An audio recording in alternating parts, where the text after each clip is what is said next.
But there is no doubt, despite our forces' superiority, it's taking a bit of time. Things are turning out to be a bit of a prolonged challenge. In the national capital, back-to-back meetings with top defence officials and senior ministers have been taking place, including at 7 Lok Kalyan Marg. This as India waits for a military action against Pakistan. Before that, the one thing that will provide solace to the victims' families and the entire country, in fact, is hunting down the actual perpetrators themselves. So what is really impeding India's success? We'll delve into that with our special guest in just a bit. But here's a reminder of what has transpired on ground. Top NIS sources have informed CNN News18 that there's a strong possibility terrorists could still be present in South Kashmir. Not only this, but more terrorists may still be hiding. The development comes following the suspicions of additional terrorists in Baisaran on the day of attack, maintaining a distance, possibly to provide cover fire in case security forces attempted a rapid response. The terrorists are on the move since the attack and could be carrying essentials to facilitate ease of movement. On the investigation front, DG NIA visited Pahalgam terror attack site today along with 2 IGs and a DIG rank officer. The real photographer and the zip liner operator at the spot who raised religious slogans are still in NIA custody. They are being questioned as we speak. Furthermore, some locals have also been moved to Srinagar over the suspicions of involvement and are being quizzed. India is already mulling its next steps diplomatically as well. Remember, we've been telling you that apart from the airspace curbs, which have already come into effect late last night, curbs on e-commerce, pharma exports, etc. are under consideration as well. Apart from that, suspension of shipping lines and suspension of postal services are also being looked at.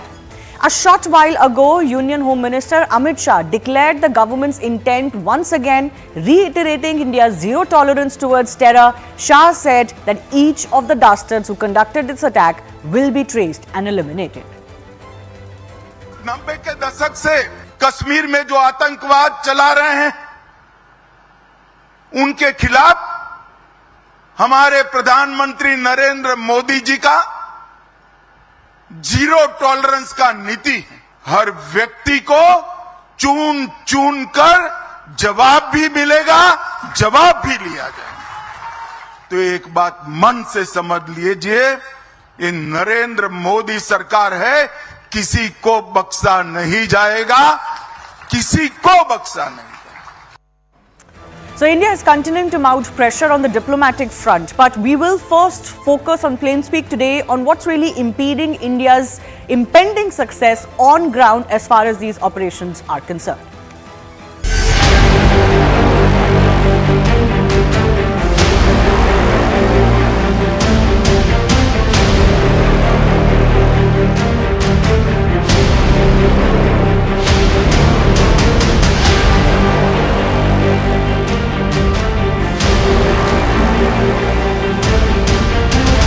They are stopping any vehicle that is looking suspicious to them, noting down who are the occupants of the vehicle, noting down their name, their details, how many occupants in the vehicle, where they are coming from, where they are going. These policemen on duty say that they have been on the job 24/7.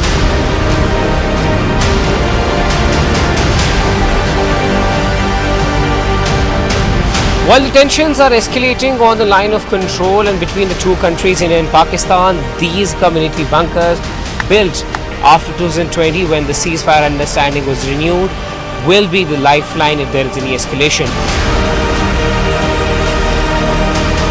और हम पुंछ के Balakot sector में मौजूद हैं। ये बालाकोट का PoJK का वो हिस्सा है जहां पर इस समय तनाव और बौखलाहट साफ तरीके से देखी जा रही है।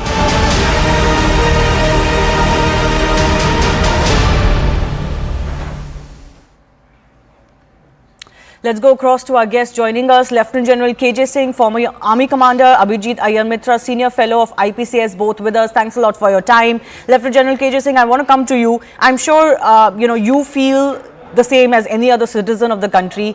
We want first and foremost those perpetrators who are involved as far as this attack is concerned. What do you make of the delay that we are facing currently? Shivani, firstly, Jai Hind. And thank you for having me on your channel for this very interesting and topical discussion. Well, when I was Army Commander, I was faced with similar challenges while dealing with terrorists, and I always advise the journalists, the media, the viewers, that when you deal with terrorists, terrorist has an asymmetrical advantage of terrain, of support from certain elements, what we call as OGW. In this case, we are up against a group which in all probability has a content which is special forces trained of Pakistan. The one person, Musa, Yes. who's been spoken of, he is supposed to have been in the special forces of Pakistan. He was dismissed from there and he joined Lashkar. So the group is formidable, well trained, terrain is not favorable, and there are times when weather is also not good. So we should not, and we should never put our forces under any pressure to catch them or get them, because it's not when, it is for sure we will get them. That is for sure. But let us in the process not suffer collateral damage. So is it particularly because of that the Indian forces want to avoid any kind of casualties on their part, that this is taking longer than we would have liked? Yeah, Shivani, and see, there is no point in losing more people in this, search and chase. We've had that earlier also in the area of Riyasi, because he has that advantage to lie Dogo. When we were confronted with a terrorist in a place called as Arnia, the person was dormant throughout the night, full 12 hours. He didn't react. He opened up the next day, and we were saying, how was he sleeping through all this or not taking any action? There were speculative fire being done. So these people also have some drugs, some substance they use which puts them at some kind of, and then they can lie dormant if they found a very good cave or a place where they can hide themselves. So they would put one odd person on the lookout. So all in all, it's a tough call.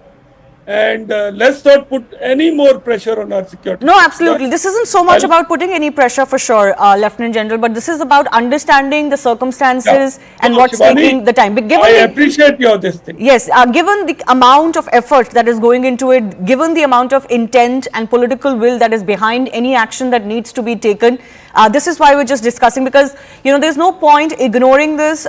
These are questions, Abhijit, in the minds of ordinary citizens, and our attempt is to provide answers, right? More perspective on this. What do you make of the delay that is? I remember discussing this with many former commanders, including 15 corps commanders who have experience, particularly in these Pir Panjan jungles, and there is a sense that they've understood the terrorists have changed their tactics. They come better prepared. Some of them have high-tech gadgets.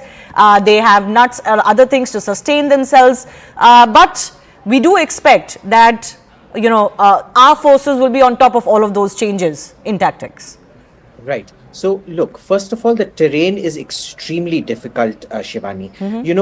The drone that was diverted there within 15 minutes of the attack beginning, it has a very tough time. If you follow its flight path, which I tweeted, it went on doing circle upon circle, because what happens is it's line of sight, you see. When you have very steep mountains like this, now in normal terrain, it can do an infrared scan and see under the leaf cover and things like that.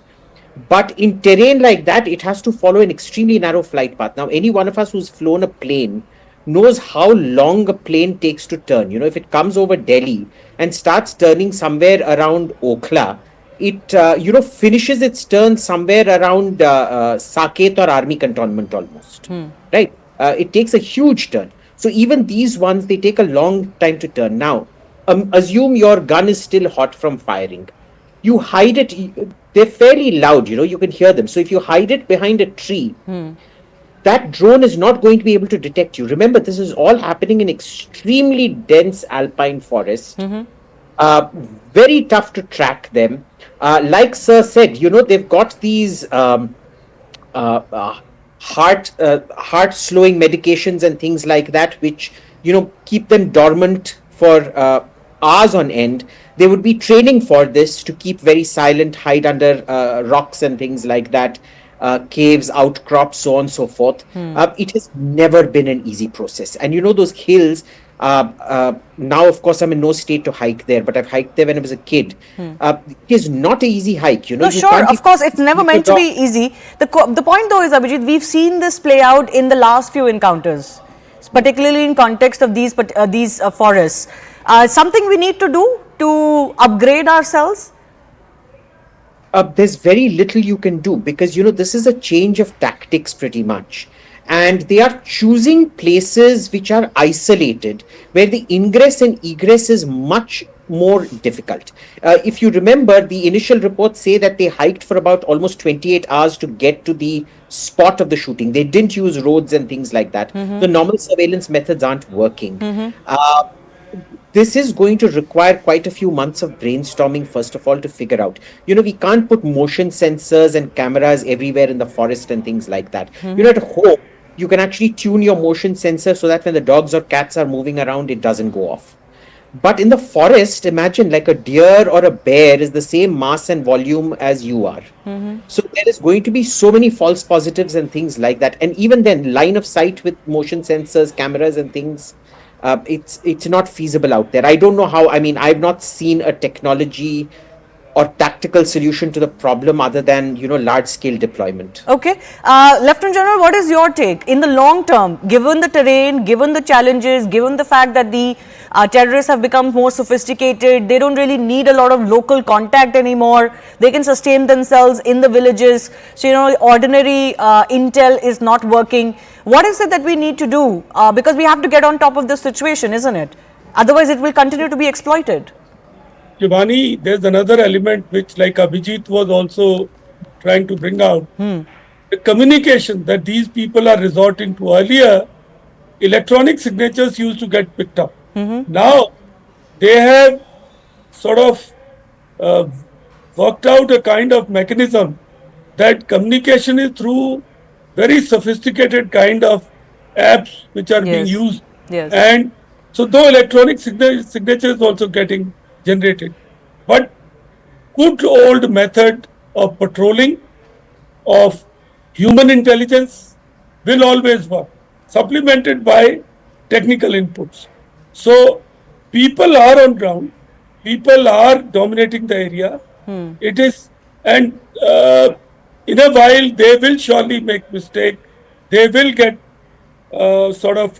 they may even get complacent, and they may feel that they are immune to being caught. So let us hold our nerve. Okay. And see, one more thing, Shivani, in this entire game of dealing with Pakistan, this time, I think our government is choosing a method of psychologically holding the person on the edge, stopping the water. Now this kind of deployment, in reaction, Pakistan, scampering and somehow trying to get to their positions. And every time there is a flight which is taking place, there is a scramble which is taking place on the other side. There are warnings being issued. So all this, like when China did this to us in Ladakh, for 3 to 4 years, we were holding the line of actual control. We were there, deployed. And it is tedious. It involves logistics, expenditure. Sure. There are casualties without fighting, because there are accidents. In Prakram, we lost so many people without us having ever crossed the border. So in those areas, driving, all these things are challenging. So it's a well thought out policy, and I hope we see some good results in the time to come. Absolutely. Well, I'm concerned like you. I was going to say exactly that. Fingers crossed, all support to the forces, and let's see how soon we can get some news on the positive front. But stay with me, gentlemen. There's no doubt that Pakistan is completely rattled. Pakistani politicians' desperate attempts to distance itself from what transpired in Pahalgam didn't last very long. Much to absolutely nobody's belief, the sham wore off pretty quick. From resorting to tactics like unprovoked firing along the LOC, rushing military equipment to the borders, shake-up in defence posts and running to allies, Pakistan is really nervous, anticipating India's next moves. While the world has condemned the Pahalgam terror attack, they have also urged de-escalation from both sides, particularly, calls that are being made to the Indian top brass. India has so far stood firm. They have made it very clear that there has to be some avenging of these deaths, and actually the costs have to be increased for Pakistan this time around. It cannot be business as usual or even business that was set by surgical strikes or airstrikes. In the latest development, Pakistan has appointed a new National Security Advisor, Lieutenant General Asim Malik, also the chief of Pakistan's ISI and a very close aide of Pakistan's Army Chief, General Asif Munir. It seems like as the NSA, Malik will not only carry forward Munir's Islamist agenda, he is the first ISI chief to also hold the position of the NSA, a move that reflects the extreme influence of Pakistani military has on nation's decision-making, sidelining the civilian stakeholders. This move is further seen as an alignment of Pakistan's anti-India agenda. The appointment underlines the dominance of Army Chief Munir once again. The latest appointment has triggered more tensions. Meanwhile, United States Secretary of State Marco Rubio dialed Jaishankar and Pakistani Prime Minister Shehbaz Sharif. He affirmed support to India and said that steps must be undertaken towards de-escalation. He also asked Pakistan to condemn the Pahalgam terror attack. Rubio said US is committed to cooperate with India and Pakistan must cooperate with the investigation as well, further adding that India must work with Pakistan towards de-escalation. He also asked Pakistan to engage with India to restore peace and stability. But following the conversation, External Affairs Minister S. Jaishankar has only said this much, that he discussed the Pahalgam terror attack with US Secretary of State Marco Rubio and asserted that the perpetrators of the attack must be brought to justice. Not only them, but also the backers and planners. The world is pushing India for some sort of a de-escalation. This is not new. We've seen this in the past. The question is, will India relent under that pressure this time? Let's take that to our guests.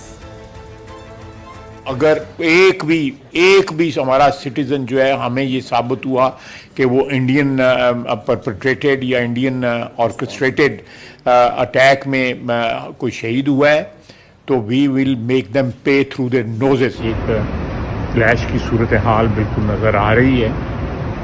अल्लाह करे avert हो जाए.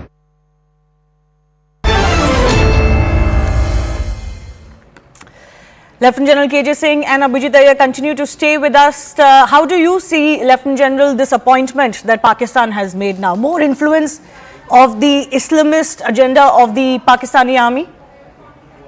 Yeah, Shivani, and it's in the sense there are, what I read in media is there are two schools of thought. One view was, which is, I don't subscribe to that there are some differences of opinion and he has been sidelined and a new DG ISI will be appointed. But in my understanding is, he's not been removed, he's been given additional charge. He's been given additional control over the affairs. So he is actually stepped into NSA's shoes. He's become the NSA come DG ISI. So now Asim Munir will have closer control or more intimate control over the decision making, and he will also be able to run all these covert operations, deep operations without taking anybody's clearance, really. The difference is in Pakistan's case, even before we had a CCS meeting, Pakistan had deployed ships, had moved 2 divisions, had even relocated F-16 aircraft to Pasni. All this happened. How it happens is because they don't have to ask anybody. The armed forces are a law unto themselves. In our case, it requires a political clearance. Now here, it is even more dangerous. The man is sitting as an SA. He has direct control over K2 cell, the Kashmir and Kartarpur or like Khalistan cell that they have. So he would now not really that semblance of having some kind of a political clearance is also gone, has got removed. So it's dangerous for us. We should be more vigilant. And I frankly feel that international opinion should prevail on Pakistan. And a nuclear armed nation should not have this kind of situation where all levers of power are resting with military people. A civilian input in decision making is very, very important, especially for a nuclear armed nation. But speaking of that world influence, Abhijit, you must have seen all the noises that are being made, particularly from US, Rubio's call with Jaishankar and with the Pakistani Prime Minister. How should India respond? How long can India, withstand the pressure that will come from some of its allies and friends? Shivani, the pressure from allies and friends, we don't even know if it is pressure. Because in the last few episodes that we've had with the Americans, they've just said, well, do what you want. It's code for saying, don't get us involved in it. Right? Do you still read it as such? Very much so. Check Pete Hegseth's statement. Hegseth has just come out with a statement saying we strongly support India and things like that. Now, a State Department, a Defense Department will always have a much better relationship with India. This has traditionally been the case. Where Defense has a good relationship with India, State does not. In spite of that, Marco Rubio is not somebody who's going to be pressurizing India. One of the things we've seen with Trump is pressure on allies they don't really do if you're generally aligned with them. Let's leave European allies aside. That's a big ideological divide, the European left versus the American right kind of thing. From my sources within government, they're saying there is no pressure. The Americans are coming and saying, look, what can we help do to de-escalate this situation? Now, we can make our demands out there. The Pakistanis will reject it. And basically, the Americans haven't said we don't have a right to strike back. But de-escalation means what? Because anything that India could do now, militarily, I'm speaking of course from the point of view that a military action is pending. Amit Shah has just spoken. And I think he's reiterated that in the minds of the common citizens. If a military action is pending and impending, Pakistan is bound to react. And then we don't know where it goes. Exactly. Now, one of the things that the Americans always work with a lot of think tanks in India is to think out how much you want to escalate. Don't get into a situation where you don't have off-ramps and you can't de-escalate. In fact, for the last 10 years, the Americans have done a lot of capacity building on de-escalation and things like that. And, technically what de-escalation means is it's not saying do not take military action. It's take military action where you can be fairly certain of what the enemy is going to do and keep an off-ramp available unless you want this to spiral out into war. But can we trust Pakistan to follow all of those matrices? No, absolutely not. And that will be the message that will be conveyed to the Americans. We'll keep telling them, okay, we'll try, we'll keep our strikes limited. It'll be proportional, but don't blame us if they go, bonkers. Lieutenant General, what's your thought on this? Because yes, India has to be responsible. It is the most responsible of the two sides. It has to think about its own progress. It has pressure from other responsible countries to ensure that this doesn't escalate into a full-blown war. Pakistan has reminded us of its nuclear capabilities. It's a reality, whether we like it or not. Your thoughts on how India can best manage this? India is already doing it responsibly. We have 8 days have gone. We have not taken any action in a hurry. We are not acting out of anger or with a sense of revenge. We are holding our horses. We are waiting for opportunity. We are also waiting for evidence. All that is happening in the sense India never takes, in my perception, action in such a manner that it can't be justified. Last time when Balakot happened, in 2019, we chose a target. It was a nuanced selection of target. But sir, don't you think this time we'll have to do more than that? Shivani, yes. But my only difference with many people is, let's not hurry. Let's tire the other side out. See, if my juggler, as per him, is Kashmir, then his juggler surely is his tottering economy. His economy is in shambles.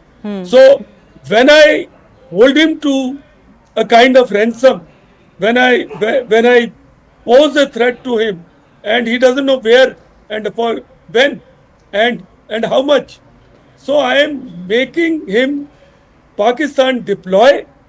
Pakistan is in a state of panic. Pakistan has to spend money, marshal resources, and then I will choose a time. I'll take a time of my choosing. Okay. I might do small calibrated actions. I do not know, but if I had to look at it this way, then instead of doing a demonstrative kind of action, I might do effective small calibrated actions, make him panic more, take a irrational action, and then the onus lies on him for escalation. So let us, in my perception, play this game out, not to play to the gallery. Okay. But no, interesting. This strategy where Abhijit, you could induce a response from Pakistan first and then respond. You know, this is something I've heard before. Could India be game planning this? You know, it's surprising you say that, Shivani, because that's what I'm kind of feeling the game plan out here is, right? We're sending different kinds of formations very close to the border and then withdrawing them in less than 24 hours. There have been electronic intelligence aircraft flying sorties near the border. There's been, this whole gameplay with water. They expected us to stop the water. Quite the contrary, we're flooding them with water. One of the things it does is it floods the anti-tank trenches and things like that. But, anti-tank trenches work when you've got your bunkers nearby to sit and use shoulder-fired missiles to destroy our invading tanks. What if you, inundate the bunkers as well? Right, which we've seen happening in some of these places. So there's... and in other places, you are withholding water. So there's this whole playing of hopscotch here and there, where a lot of information deliberately, which we now realize wasn't accurate, is also being released by sources within the defense ministry and military and things like that. They're basically playing what the Soviets call maskirovka, right? Hide your moves, don't really ever show what you're getting up to. That's my reading of the situation. We could be completely wrong because nobody's giving us a straight answer. No, one thing is clear though, and my guests can come in if they disagree with me, is that some sort of visible action has to happen. Because I think there is a certain amount of political capital of Narendra Modi personally that is invested in that kind of visible action. So yes, all of those other actions will happen. All of those choking actions will happen. The economy is certainly going to be a big target of India. We're mulling more steps that could, really spook them further. But I think what has spooked Pakistan most is the words of the Prime Minister himself, which he spoke 2 days after the Pahalgam attack. And speaking of what Pakistan is doing, Abhijit, why don't you come in first? From we will respond doubly if India does anything against the favorite word of misadventure to may Allah protect us from a war situation. Pakistan's come a long way in the last week, isn't it? How do you see that? And if you remember Asim Munir's speech, that over the top hyperbolistic speech, he was saying, we have sacrificed so much. So when you're asked to sacrifice a bit more, what's your problem in life? But no. So, this is a classic issue. In India, we keep criticizing our government for being slow. Well, it's slow because, the decision-making process is very complicated. We take everybody on board. The finance minister has to be informed so that there's enough money for war reserves and things. The defense minister and the commerce minister have to be informed so that, we protect businesses against war and you acquire enough logistical support and things like that you need. Are the stores ready? So on and so forth. Here it turns out, Asim Munir went and decided to have this attack all by himself. Didn't even inform his corps commanders. The corps commanders are furious. And, to go back to the very first question you asked, why that gentleman has been made the NSA, I think that's very much Asim Munir trying to shore up his own position within the military by having a gentleman who's both going to be giving the security advice and backing him up and protecting him for the corps commanders, essentially. I won't be surprised if all the corps commanders are being tapped right now. Actually, even as we speak, we've got this latest US state response, State Department's message that has actually been written on X, I believe in Hindi. I sense that is for the Indian audiences, so that the message goes far and wide, that POTUS has made it clear there have to be consequences for terror backers. This is a big statement coming in. Lieutenant General? Yeah, Shivani, see, Hafiz Saeed, the person who would have anchored this for LET, what is called as the Resistance Front, is convicted or accused for acts which have happened against American citizens.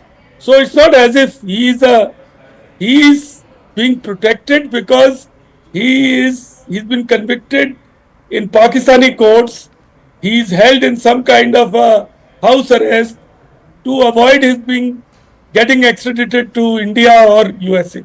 Now, this kind of accountability, what America is seeking, would possibly be part of some kind of de-escalation which they are trying to negotiate or trying to put in place. After all, nobody wants two nuclear armed nations to go to war like this. But at the same time, India has very, very legitimate concerns. We cannot allow this nonsense to go on and on. So, if somebody who's trying to anchor this will have to look at, like Shivani, you are saying that our forces have to act in order to satisfy our public.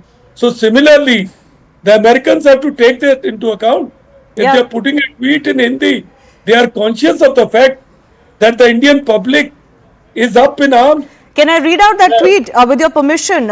State Department, US State Department says they run a handle in Hindi. It says, जैसा कि POTUS बहुत स्पष्ट कर चुके हैं, Trump प्रशासन के तहत आतंकवाद का समर्थन करने वालों को नतीजे भुगतने पड़ेंगे. आतंकवाद का समर्थन करने वालों को. Abhijit, very quickly, a minute to you before I wrap up. This is the US position. They have always said terrorists have to face consequences. No, backers, terrorist backers. Terror backers. So, they're quite clear about this, that terrorists and terror backers always have to face consequences. There's no way out of it. Okay, let's see how this plays out. I do thank both of our guests for joining us. Moving on to some domestic politics. The Indian government's recent decision to include caste enumeration in the upcoming census has sparked a fierce political battle between the ruling BJP and the opposition Congress. Both parties are vying for credit over this landmark move, which aims to gather detailed data on caste distribution for informed policy making. Now, the war of words has intensified, with both parties exchanging barbs. For example, Telangana Chief Minister Revanth Reddy sarcastically congratulated the BJP, stating that their demand has resonated with the people, compelling the Modi government to act. Meanwhile, BJP leaders have been quick to remind voters of Congress's past resistance to quotas for OBC communities and accuse them of being always against the backward classes of the country. The public reaction has been mixed, with some supporting it as a necessary step, while others fear it may lead to further societal divisions. First up, calling the caste enumeration decision Congress's win, Rahul Gandhi claimed that he had stated in Parliament that caste census will become a reality, and they've been committed to the cause of removing the 50% reservation cap. Further adding that Prime Minister used to claim that there are only 4 jatis. So what really changed after 11 years in power? Lauding the Telangana model, he also said it could serve as a blueprint for other states. BJP was quick to hit back with other facts. BJP said Amit Shah has indicated that caste census would happen way back in September 2024. That Congress-led UPA had only conducted an SECC, a caste survey, and the data of that survey was also never released when they were in power. They also reminded the public that the BJP had supported the caste census even when it was in opposition. Regardless, it cannot be denied that this issue could have played a role in the upcoming Bihar election. So has the BJP then managed to pull the rug from under the opposition's feet? Has the opposition lost its main poll blank? And who really will the Janata credit with this move? That's coming up with our guests. इस देश जनता ने जो मांग की है, वो मांग को राहुल गांधी जी ने वादा किया हुआ है देखिए, ये हम लोगों की 30 वर्ष पुरानी मांग रही है और ये हमारे पुरखों की जीत है, समाजवादियों की जीत है, लालू जी की जीत है. The Communist Party of India, left parties, the Congress Party and other secular democratic parties have been demanding there should be a caste census. That is what we were demanding for. I myself had spoken in the parliament regarding this. Samajwadi party बहुत लंबे समय से जातीय जनगणना कराने की मांग कर रही थी.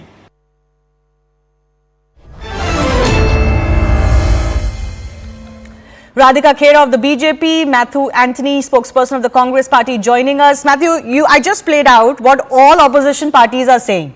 Everybody is taking credit for what has happened last evening. So who really gets the credit, Congress or all of the allies? Shivani, good to be back in your show. And Congress has been a generous party which has given birth to many political parties in this country. So we share the credit. At the same time, this is a very defining moment, a historic moment in this country, because after B.R. Ambedkar championing the cause of Dalits, the OBCs and the backwards, now we are seeing a second defining moment where everyone, not a single person from the ruling party, not a single press resources, was going behind Rahul Gandhi and attacking him on the Prime Minister's campaign of, the dividing and ruling this country and all sort of ill campaign against Rahul Gandhi. Inside the parliament, outside the parliament, now this is becoming a defining historic moment where BJP has to eat the humble pie. Prime Minister has humiliated himself because he went ahead and campaigned against Rahul Gandhi in a very aggressive manner. Now, the second defining moment after B.R. Ambedkar is seeing in Rahul Gandhi championing the cause along with the India Alliance partners for the census, for a fair and equitable distribution for the community, what we are coming to. BJP will respond to why they needed to eat this humble pie. But can I ask you, Anthony, why did it take 75 years from B.R. Ambedkar to Rahul Gandhi for this divide to be bridged? Did Congress have multiple prime ministers during this period, 3 from the same family? Why did it take Rahul Gandhi in opposition to suddenly bridge this divide? Shivani, it is a bit unfair to kind of go back to the family. We had prime ministers outside the family also. No, fair enough. I said multiple prime ministers, 3 from the same family. So let's have a fair debate. And then after the 1980 Mandal Commission, where the 27% reservation was given based on an assumption that 52% of the country is having the backwards and the Dalits. And after that, we didn't have a kind of a fair data after the SCCC data of 2011 census. We don't have a data which is there, and we have been demanding for it for some time, and that's exactly why so. No, the question the Congress party is facing today is you had the opportunity to do this earlier. That's what I'm saying.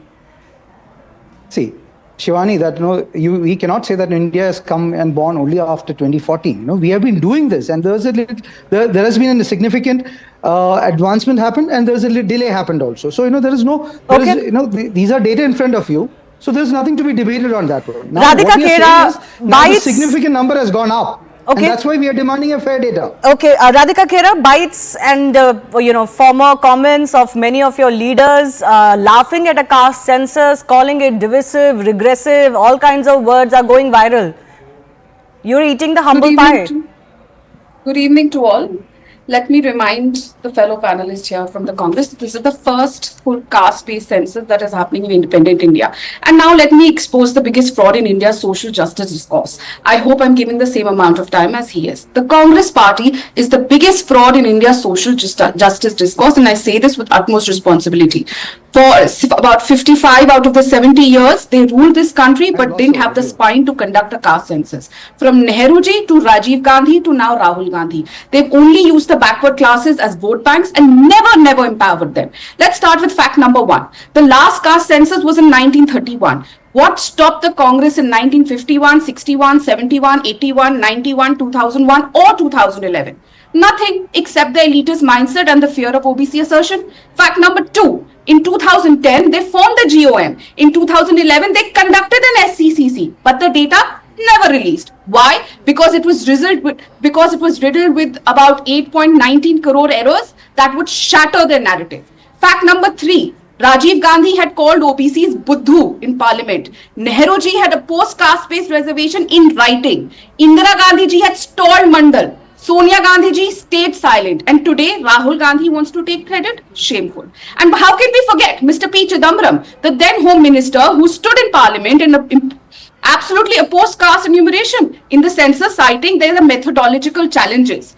Meanwhile, our leader of opposition, Sushma Swaraj ji, had written a letter supporting caste enumeration in the census. And that has been Bharatiya Janata Party's consistent stand. No, but and how can we even forget past. Akhilesh Yadav? Just 30 seconds. No, let's go back to what Akhilesh Yadav said in parliament recently. He said Congress has always been against caste enumeration and caste census and backward rights. That statement alone exposes the moral bankruptcy of the Indian alliance. Past is past. Radhika, past is past. Why is past past? I'll tell you why. I'll tell you why. नींव पास पे ही रखी जाती है. No, your future depends on your past. The You reality, cannot let go of that. the present reality also is that it is Rahul Gandhi who's been snapping at your heels with this demand, has been going all across the country saying caste census hoke rahega, caste census hoke rahega, 50% reservation cap jayega. Absolutely. Let me tell you why. Let's face it, you are seen as responding and reacting to what was the main demand of the opposition today. We are seen as responding and reacting only to the Indian alliance, for nobody else.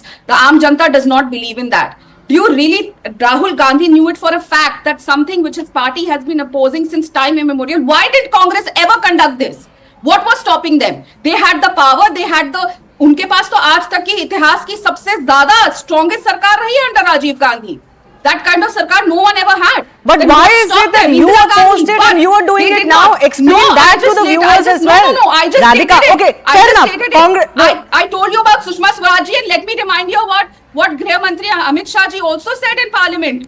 He said it just this September 2024. Rahul Gandhi knew that the Bharatiya Janata Party from beginning has been committed to it, and for the Congress, the social justice is just a jumla, not a commitment. So why is it that there are Radhika, why is it that there are leader after leader from the BJP, minister after minister in the BJP current government also who was laughing at this idea and saying ki this is an attempt to divide the country? If Amit Shah had said it in September 2024, why did the rest follow the line? Why didn't they toe the line?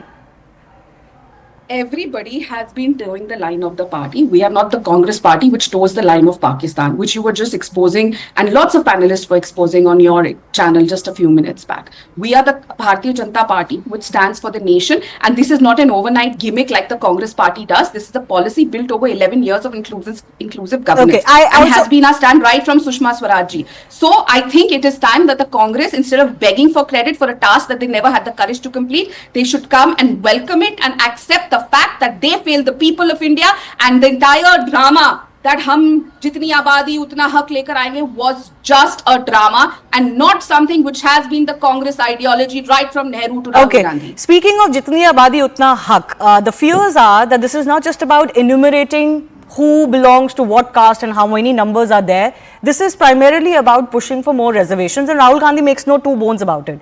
Ajay Malareddy is spokesperson of the Libertarian Party of India, and Ajay, I understand you are not in agreement of either a caste census or the repercussions that a caste census can have. First up, please begin by telling me why you feel this is going to be problematic for India, and then let the political representatives who are all on the same page today respond to that.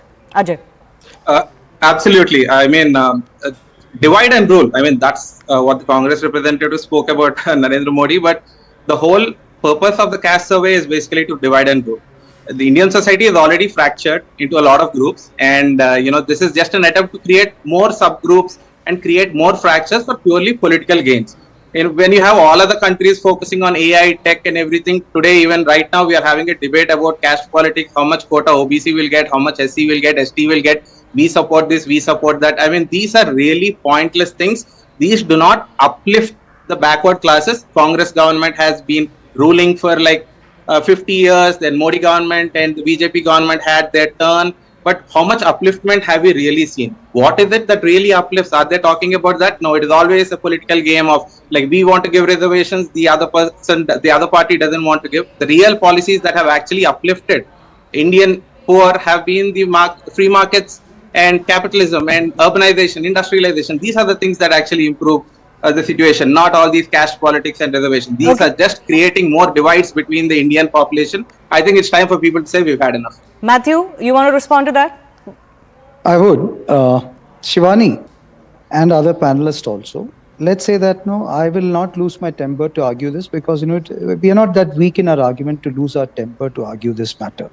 Now, coming to the points of this one, the BJP has this habit of going back to 1930s, 1940s, 1950s, starting from Jawaharlal Nehru to kind of rebuke to Congress. Now, we are talking about the BJP rule from 2014 now, and we have a Congress party right now, and, maybe because of the rule of the Congress party, we have been elected out. So let's not talk about 1930s, 40s, 50s right now. Let us see about what our leader is championing and, why he has championed it, because the country's numbers have differentiated and, there is a wide difference between what we have seen and what we have right now. No, but the point is, if reservations was such a good affirmative action, they would have in 75 years yielded results where you needed less and less of it. But we only want more and more of it. That's the point that people are raising. How is this helping? Let me complete it, Shivani. So we started with a noble intent. We achieved a certain part of it. We didn't achieve the full intent, as we envisaged in the constitution. And then the population also has significantly increased. A certain percentage of the backward and a certain percentage of the OBC and other communities achieved a certain bit, but that is only a minority within that one. A large part of them is still suppressed and, still backward. So we need to kind of, in order to ensure a fair and equitable distribution within the country, within the resources of the country, be it in representation, be it in employment, be it in any other activity of this country, development of this country, we need a fair and equitable distribution. And for that, we need a fair data with us. That's exactly why we are demanding for that one. And it is not the Congress party which is benefiting. We have championed the cause of a large part of this country, 85% or 90%. Now, that is exactly what we are championing. Okay. Now, BJP has adapted it. Now, let me also say this one. BJP has this habit of adapting it. Aadhaar was our own, the idea of the policy was in the Congress policy. Now, it has become a backbone of a lot of things of the government. But you should be happy about it. What's wrong with that? Yeah, exactly. We are happy about it. MGNREGA was ours. Yeah. The Skill Development Corporation was ours. The food security policy was ours. So who has done this? And now BJP just rename it and rebaptize it. That's exactly, tell us. No, but it's also about how effective it is turning out to be. If Aadhaar is today the backbone of identification in India, are you calling it ineffective? No, I'm not calling it at all. But, it was our idea. Now, Shivani, this is this. So you're saying you should get the credit for the idea, even if the implementation has gone awry. Radhika is waiting to respond. Radhika, 2 points. You two points to respond to, Radhika. One, of course, what Matthew is saying, but also what our other guest Ajay is saying. This is only going to divide the country more, which was the line of the BJP, which was the line of its top brass. Your economic policies were considered to be right of center. You've only, not only have you completely co-opted the socialist model, which is fine if it is about deliverables and if it is about direct benefit transfers, but this is completely devoid of the line that the BJP was supposed to take economically. See, I'll repeat it again. I've even put out Sushma Swaraj's stand initially and what our party stand has been. We have to have a full census and know the data to come up with better policies and to ensure that the country is progressing. Having said that, please show me one example or one news statement or one tweet of Rahul Gandhi before August 2021 when he was talking about the caste-based census. And we'll not go far. We'll not go to Nehru ji, we'll not go to Rajiv ji, we'll not go to Indira ji, we'll not go to Sonia ji. We will go to UPA government where Rahul Gandhi was also a member of parliament and such an important leader where he had the audacity to tear up decisions of Dr. Manmohan Singh's government. He was a very big leader, much bigger than the Prime Minister, because he could tear up any decision that was taken by the government. Why did the data that was collected then not be put out in public? What stopped the Congress and Rahul Gandhi then when he was taking all those calls? He could have just told his government, I want the caste census, I want Jitni Abadi Utna Haq, I want all the data out. What stopped Rahul Gandhi from proposing this before 2021? What stopped him was that he did not want this, and he absolutely knew. It was very obvious for everyone. Like I said, it was our clear stand forever that this is going to be done, and this is something that is why this is the first time it's happening in independent India. Let's move forward. Does it help? If it hasn't helped so much in 75 years, shouldn't we be looking at newer models, newer ways to benefit those at the margins of society? How is this new? This is going to lead to more reservations. No, but Radhika, this is going to lead to more reservations. But we need to know exactly where our population stands. Possibly even in the private sector. This is going to lead to demands of reservations, possibly even in the private sector. The BJP should tell us, if you're in power, where do you stand? Very important. The caste-based census is very important to know and to ensure that there is equal growth for everybody, every section of the society. We have to ensure that some sections of the society are not left behind. If we are not the Congress party जिसने गरीब को गरीब रखा, backward को backward रखा, मुसलमान को आगे नहीं बढ़ने दिया, we have to ensure there is equal and good आगे बढ़ना for every section of the society. Ajay, very quickly. Should be left behind. Ajay, very quickly, come in. What is the nervousness about the census all about, and what is the nervousness if there is rejigging of the reservation quota? One, I think this whole reservation thing is totally out of control. We already have more than like up to 50% reservation, and this is just going to increase, and this is going to be like forever thing. The main worry is that this is just going to lead to reservations in the private sector, which are absolutely going to destroy this country.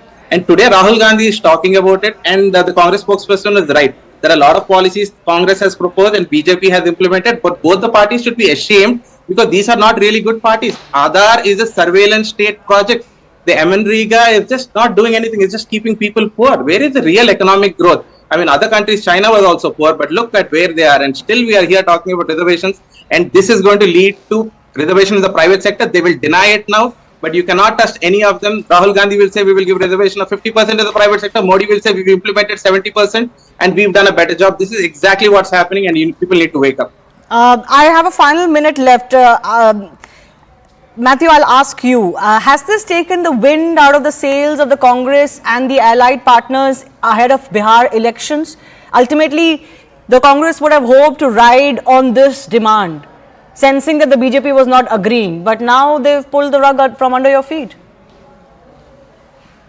We are absolutely sure about the people's understanding about this, that it is Rahul Gandhi who has championed this along with the India Alliance partners, and we have executed this in Telangana and in Karnataka also, and we are coming out with it. We are not saying that we have got an absolutely correct formula or anything of that sort. Telangana, we have executed it. Karnataka, we are still debating on how exactly it is going to be implemented. It is going to come out with, but we have still walked the talk. Now, coming to what the BJP is saying, that we gave them 11 years to rule. We still have poor people becoming poorer. We still have unemployment going lower. We still have Muslims being tortured in this country. What have you done in this 11 years? And you're kind of calling out Rahul Gandhi. What have you done in this 11 years? 2021, we came out with this one. You took 5 years or 4 years to kind of realize this caste census was required. You humiliated Rahul Gandhi and the Congress party across. What have you done this one? Suddenly you realized out of the blues that it is really required for the caste census. Okay, final 30 seconds. Shame, Radhika, final 30 seconds. Thank you. Nobody humiliates Rahul Gandhi. He has the knack of doing it to himself and humiliating the Congress party alongside. This is a historic decision taken by the cabinet under the leadership of Prime Minister Narendra Modi, which is transparent and constitutional decision. And you should accept the fact that you people were absolutely against it. Now, whatever you may say, the nation knows. Why were you silent? 56 years the country gave you. We've just been here hardly 12 years, 11 years, and we gave this what the country wanted. Secondly, whatever you may say, your own alliance partners have said this on the floor of parliament just a couple of months back. Mr. Akhilesh Yadav said that you have historically till date been against this. Please first sort it out amongst yourselves. But is it because of Bihar elections, Radhika, that BJP is finally waking up and smelling the coffee? Of course not. Of course not. No? This was a decision that had to be taken, and we could not go ahead earlier because of Corona. We had mentioned that earlier also. There were certain decisions that the country could not take because of Corona. And mind you, when the Congress spokesperson says that we've taken the country backward, see the GDP of the country. See how we have uplifted the poor, whether it is the Muslims from giving them PM Awas Yojana, to free food, to free ration, to free bathrooms that have been built, ghar mein nalka, not like the Congress party, like Rajiv Gandhi admitted. यहाँ से 1 रुपया चलता है और वहाँ पे सिर्फ all the gun Okay, time up, time up. Your I've run out of time. I do thank all of our guests for joining us. So let's see what impact the caste census has. But of course, it has to happen. Census is lined up in a few months' time. Thanks a lot for watching. My colleague Anand is joining you on the other side.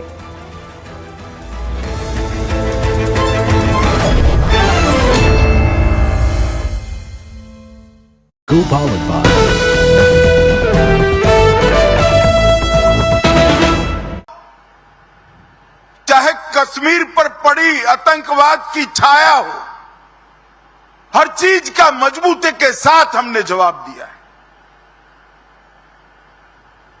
और अगर कोई एक कायराना हमला कर कर ये समझता है कि हमारी बड़ी जीत है, तो एक बात मन से समझ लीजिए, ये नरेंद्र मोदी सरकार है, किसी को बख्शा नहीं जाएगा, किसी को बख्शा नहीं जाएगा। इस देश की इंच इंच भूमि पर से आतंकवाद को मूल समेत उखाड़ने का हमारा संकल्प है और वो सिद्ध होकर रहेगा। और इस लड़ाई में न केवल 140 करोड़ भारतीय, पूरी दुनिया भारत के साथ खड़ी है। लामबंद होकर सभी दुनिया के देश एक मुश्त होकर आतंकवाद के खिलाफ ये लड़ाई में भारत की जनता के साथ खड़े हैं। और मैं फिर से संकल्प दोहराना चाहता हूं, जब तक आतंकवाद समाप्त नहीं होगा, हमारी लड़ाई चालू रहेगी। और जिन लोगों ने एक कृत्य किया है, उसका उचित दंड उनको निश्चित रूप से दिया जाएगा। भाइयों बहनों, आज बोडोफा उपेंद्रनाथ ब्रह्मा की 9 फुट ऊंची प्रतिमा का यहां अनावरण किया गया। बोडोफा न केवल बोडोलैंड के लिए, न केवल बोडो जाति के लिए, समस्त आदिवासी समुदाय के लिए सम्मान, पहचान और समान अधिकारों की लड़ाई के लिए जाने जाते हैं। Home Minister Amit Shah there reasserting the message that came from the highest political office of the Prime Minister that India will avenge the death of these, the killings of these 26 innocent civilians in Pahalgam on the 22nd of April. Arunima joins us, getting us more perspective. Arunima, we've seen the message. The intent is clear as far as the government of the day is concerned. The chorus, though, is now growing for retribution and for visible action. Yes, and the government has made it very clear. Prime Minister himself has said this, that we will avenge what has happened at Pahalgam, but it will not be a knee-jerk reaction. The military establishment, the military leadership has been given a clean hand. They have been asked to decide what time, where and how they want to avenge it. So it's now for the Director General of Military Operations and the Chief of Army Staff to sit down with the team and decide what is the best way to avenge Pahalgam. And I think the Home Minister's reiteration is once again a message, because it's now more than a week now, almost 10 days since that horrible crime happened, the terror attack happened in Pahalgam. So the message is to the family members that this is not your personal loss. This is a loss being felt by every Indian and the global community as well. The kind of message that we've seen from the political quarters is clear. But speaking of the investigation, it's been 8 days. Arunima, you are in Kashmir. What's the latest that you can share with us on the NIA's investigation now? It's a slow process because so far the terrorists are still at large. And most of the survivors are unable to provide any concrete lead as to who these terrorists were and from where they have come.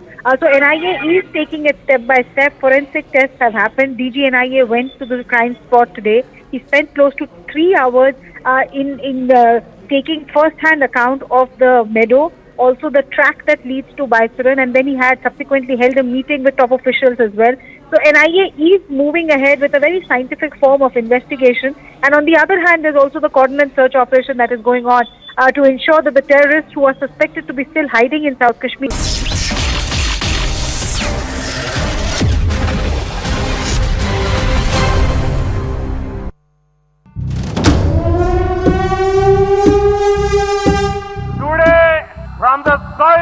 Bihar, I say to the whole world, India will identify, track and punish every terrorist and their backers.